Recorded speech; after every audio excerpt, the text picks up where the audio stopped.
अनिल सिन्हा जी के पास आती हूँ कि अनिल जी, आप इस पूरी स्थिति को कैसे देखते हैं, और क्या ये कहना सही होगा कि मोदी जी अपनी कुर्सी बचाने के लिए धनखड़ साहब की बलि चढ़ा चुके हैं, क्योंकि इस बात को लेकर चर्चा काफी तेज है।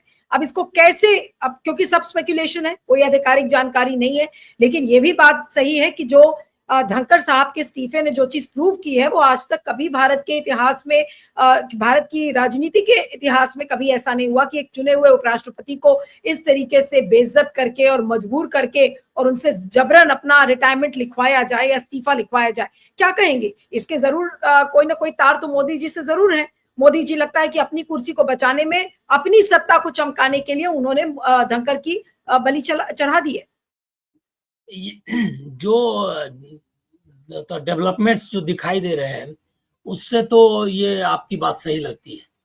वो खतरा बहुत ज्यादा, मतलब खतरा बन गए थे उनकी कुर्सी के लिए, ये तो पक्का है। क्योंकि इसलिए पक्का है क्योंकि ये सब जो मीडिया में चल रहा है ना कि उन्होंने क्रेडिट नहीं देना था या जस्टिस वर्मा की के इम्पीचमेंट का, इसको क्या कहते हैं, विपक्ष को उन्होंने एडमिट कर लिया था, उनका जो मोशन है उसको, तो ये सब में कोई दम नहीं है। ये इतनी छोटी सी चीज के लिए उपराष्ट्रपति का पद नहीं लिया जाता है, ले सकता है कोई भी। सेकेंड हाईएस्ट कॉन्स्टिट्यूशनल पोजीशन है वो, उसको आप नहीं इस तरह से कर सकते कि मोदी जी नाराज हो गए और उन्होंने ले लिया। एक प्लान्ड मूव है, और ये प्लान मूव इसलिए है कि वो एक खतरा बन गए थे, और खतरा जो बन गए थे वो उसको देखना होगा कि किस तरह से इमीडिएट क्या खतरा हो सकता था। ये मेरी मतलब हम लोग भी उसको ठीक से समझ नहीं पा रहे हैं, लेकिन कोई इमीडिएसी जो थी वो जरूर थी, जिसकी वजह से अब भी पहला दिन सत्र के उन्होंने छोड़ा। दूसरा, मुझको ये भी लग रहा है क्या कि जो मेरी जानकारी है कि वो उनको ये पता था कि उनको हटाया जा रहा है, और उनको साउंड भी कर दिया गया था, क्योंकि उन्होंने जो अपने जो कर्मचारियों का बहुत ही वो अनयूजुअल है, सारे 800 कर्मचारियों को बुलाकर और उसको जो है ये करना, वो एक तरह का फेयरवेल गैदरिंग था। इसका मतलब है कि उसी दिन फोन किया, और ऐसे ये सब जो गपोड़ संखी जो ये क्या कहते हैं मीडिया चला रहा है, इसको एक्सेप्ट करने की कोई जरूरत नहीं है, क्योंकि ये तो इसी तरह के किस्से कहानी चलाता रहता है। और उनको कोई मतलब, एक तो है कि अनपढ़ है, राजनीति की पढ़ाई लिखाई बहुत कम है इन लोगों को।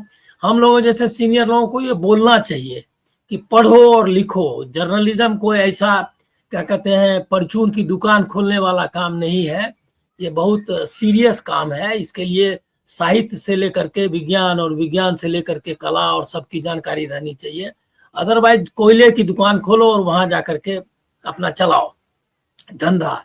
हम लोगों के पिताजी हमारे कहा करते थे कि अगर यही करना है तो कोयले की दुकान में जाके कमाओ, ये कोई मना किया है, लेकिन जो काम जो कहा गया सीरियस करने के लिए, सीरियसली उसको करना चाहिए ना। तो उसमें भी पैसा ज्यादा है, तो उस समय कोयले की दुकान है, आजकल बहुत सारी दुकान है, तो आप चलाओ, उसमें चले जाओ आईटी सेल में, कोई डिजिटल क्रिएटर बन जाओ और वहीं कमाओ, तो छोड़िए उसको। लेकिन ये जो है, ये ऐसा नहीं होता है कि नाराज हो गए, मुंह फुला लिया नीलू जी ने तो मैंने उनको बर्खास्त कर दिया, ऐसा वैसा करता नहीं है। बहुत कूल हेडेड कॉन्स्पिरेटर है, साजिश करने वाले ये गवर्नमेंट है। ये हर एक चीज पर बहुत कुछ, आप सोचिए ना, गालियां दे रहे थे अजीत पवार उनको, और उनको उठा के ले आया।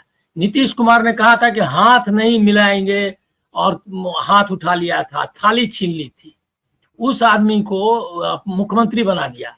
तो इसका मतलब है क्या कि कोई सीरियस, वो बोलने उलने से नहीं है, कोई सीरियस ये थ्रेट बन गए थे वो, और वो डायरेक्ट थ्रेट था मोदी जी के गवर्नमेंट को, मतलब मोदी जी की कुर्सी को। इसलिए एकदम मैं इससे सहमत हूं कि मोदी जी की कुर्सी के लिए एक बिग थ्रेट बन गए थे, उनको रिमूव करना बहुत जरूरी था, और ये प्लान वे में हुआ, और उसकी जानकारी थी धनखड़ को। दूसरा, मैं एक चीज और बताऊंगा कि ये जो जस्टिस वर्मा वाला जो है ना, जस्टिस वर्मा वाला में वो तो करने जा रहे हैं, वो तो प्रोसेस उसका वो मोशन, सेट इन मोशन जिसको कहते हैं, वो तो हो चुका है, कार्रवाई चालू हो गई है, और वहाँ सुप्रीम कोर्ट में भी वो चल रहा है, और उसमें भी जस्टिस वर्मा के मामले में अपोजिशन भी एक नहीं है। कपिल सिब्बल तो वर्मा के पक्ष में खड़े हैं, तो उनकी वकालत कर रहे हैं, और वो तो विपक्ष के सबसे बड़े वकील हैं। तो इसीलिए वो ये सब ये एक जटिल प्रक्रिया है, और जटिल इसमें कई लेयर्स हैं। वो लेयर्स में ये धनखड़ वाला मामला है, वो एक पॉलिटिकल इशू है। क्योंकि देखिए, एक चीज, दो तीन चीज मतलब मैं जरा समझना चाहता हूं और आप लोगों के जरिए, कि आरएसएस से वो अपने को नजदीकी बता रहे थे, और पूरी बैटिंग की उन्होंने, जो बताया के राय साहब ने, कि एकदम जिस हो सकता था जितना नीचपना वो दिखाया उन्होंने सभापति के पद पर रहते हुए। और ऐसा ही उन्होंने क्या कहते हैं, राज्यपाल के पद की जितनी गरिमा है गिरा सकते थे। लेकिन उसके बाद ऐसा क्या हुआ, ऐसा क्या चीज है जो उनको आज फेयरवेल तो छोड़ दीजिए, उनके बारे में कोई शोक गीत जिसको मरसिया बोलते हैं वो भी गाने के लिए कोई तैयार नहीं है बीजेपी वाला। और उन्होंने तो, और वो जो अटैक कर रहे थे जुडिशरी पर, वो भी सरकार के पक्ष में था कि जुडिशरी को कितना पावर है, एग्जीक्यूटिव को इस तरह नहीं कर सकता है। वो जो है ये कानून वो कानून, जो पूरे कानून का भी उपयोग जो नैरेटिव है सुप्रीम कोर्ट की उसी के लिए कर रहे थे। इसीलिए कोई वो उसके खिलाफ नहीं जा रहे थे। इसका मतलब ये है कि ऑफ लेट, मतलब मेरी जो समझ बनती है, ऑफ लेट उन्होंने डिसाइड कर लिया था धनखड़ ने। धनखड़ तो एकदम एक अपॉर्चुनिस्ट, अब तो बोल सकते हैं राष्ट्रपति पद पर है नहीं, उपराष्ट्रपति पद पर, एक अपॉर्चुनिस्ट पॉलिटिशियन के रूप में उनका करियर ग्राफ है। और मैं उनको चंद्रशेखर के मिनिस्ट्री में जब उपमंत्री थे मेरे ख्याल में, या राज्य मंत्री थे, उस समय से उनको ट्रैक मतलब उनका नाम सुना है या जानता हूं, उनसे मेरा कोई परिचय वगैरह नहीं है, लेकिन चंद्रशेखर जी के समय से ही थे वो। तो धनखड़ के बारे में मालूम था कि वो किस तरह के हैं, नंबर एक अपॉर्चुनिस्ट है। और हर एक पार्टी में, हमको लग रहा है बहुजन समाज पार्टी में गए कि नहीं चेक करना पड़ेगा, लेकिन लगभग हर पार्टी में जा चुके हैं। कई बार क्या है, इतनी पार्टियां और इतने लोग हैं कि अब जरा कॉम्बिनेशन बैठाना ठीक मतलब में दिक्कत होती है।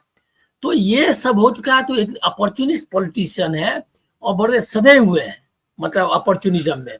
वो कहीं पर ऐसा है जहां पर उनको लग गया कि ये लॉयल्टी काम नहीं कर रही है। दूसरा है, क्योंकि ये सब इज्जत वगैरह गरिमा वगैरह तो कहीं उन्होंने परवाह ही नहीं की। जिस तरह से हाथ जोड़ के खड़े रहते थे, उस तरह से कोई स्वाभिमान भी नहीं दिखता था। तो ये स्वाभिमान का भी मामला नहीं है कि कोई बात पर एकदम तुनक गए और ले जाकर के सतपाल मलिक की तरह।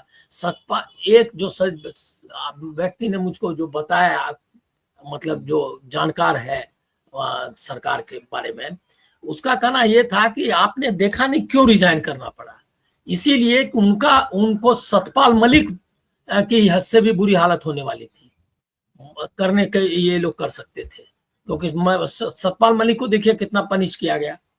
तो वो जो है, इस एक तो मामला यहाँ इसको ये समझना चाहिए कि ये जो स्थिति आई है, जरूर कुछ ऐसा था। और आरएसएस के पोस्ट से, जो आरएसएस ने जो उनको डिसोन किया है, उसमें भी एक क्लैरिटी आती है कि वो जो है लॉयल्टी उनकी शिफ्ट हो गई थी। आरएसएस ने यहाँ तक कहा कि 80% जो उसके मतलब जो सोशल मीडिया जो उनका ग्रुप है उससे जो बात आई है, उसमें उनका कहना यह है कि 80% जो इंपोर्टेड लोग हैं वो ऐसे ही है, और वो पिच पर खेलने लगे थे विरोधी विपक्ष के, मतलब वो चले गए, लॉयल्टी उनकी ऐसी थी। और उसके बाद उसमें उदाहरण दिए, जैसे शिवराज सिंह चौहान के खिलाफ क्या बोला, यशवंत जस्टिस वर्मा वाला ये कर लिया, विपक्ष का एडमिट कर लिया, वो सब उदाहरण दिए गए।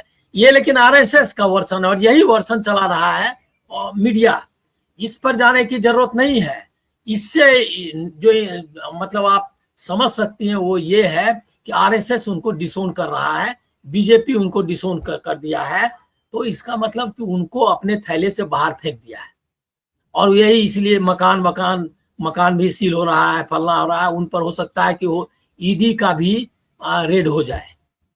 वो मलिक को जैसे उनको पूछताछ हो गई थी, ईडी या इनकम टैक्स कौन पहुंच गया था, सीबीआई कौन था, हमको याद नहीं है। तो वो उनका भी ये सब भी उनको अब झेलना होगा। अब सवाल ये है कि धनखड़ इसके लिए तैयार है क्या? मेरी जानकारी में धनखड़ भी टेक ऑन के लिए तैयार है।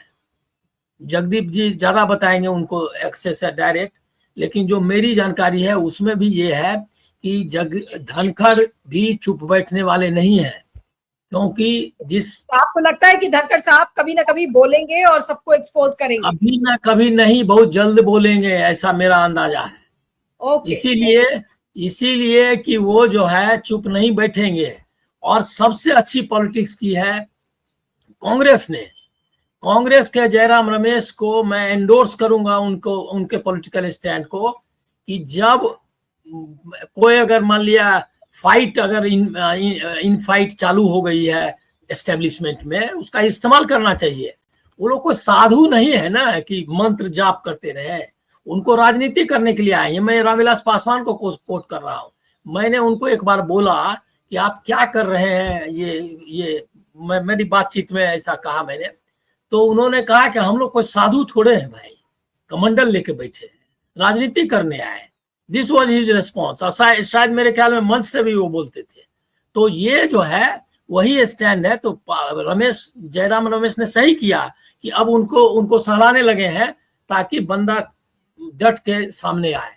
और डट के सामने आएगा अगर इतना बड़ा पोजीशन में, जिसने कि ये क्या कहते हैं, बंगाल में उनके लिए पूरी बैटिंग की है, पूरा कार्यकाल एकदम सभापति के रूप में उनको ये किया है। और वहाँ आरएसएस के पक्ष में वहाँ बोला उन्होंने, ये क्या कहते हैं, मोदी जी के कसीदे कढ़े हैं उन्होंने। तो हर तरह का जब दिखाया है, उसके बाद वो आदमी अगर आहत हुआ है, तो उस आहत को व्यक्ति का इस्तेमाल होना चाहिए राजनीतिक, और वो राजनीतिक आदमी है, इसमें कोई डाउट नहीं है। तो वो आएंगे सामने, ऐसा मेरा अंदाजा है।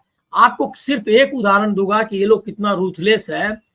आलोक वर्मा का के यहाँ रेड डलवा दिया था सीबीआई के चीफ के यहाँ। अभी कभी तक सुना है कि अपने ही पदासीन इन्वेस्टिगेटिंग, और तो पुलिस का आदमी हुआ है, सीबीआई मतलब क्या, पुलिस का, होम मिनिस्ट्री का से रिलेटेड ही हुआ ना, उसके यहाँ रेड डलवा दिया इन्होंने, ताकि फाइल वाइल। तो इसीलिए जो सील वेल हो रहा है उसमें है कि कुछ उनका कुछ लिखा पढ़ी वाला मामला जो है ये नहीं है। दूसरा है क्या कि एक बहुत इंपॉर्टेंट बात आरएसएस ने कहा है के स्टेटमेंट में है कि वो व्यक्तिगत रूप से भी विपक्ष के लोग से मिल रहे थे।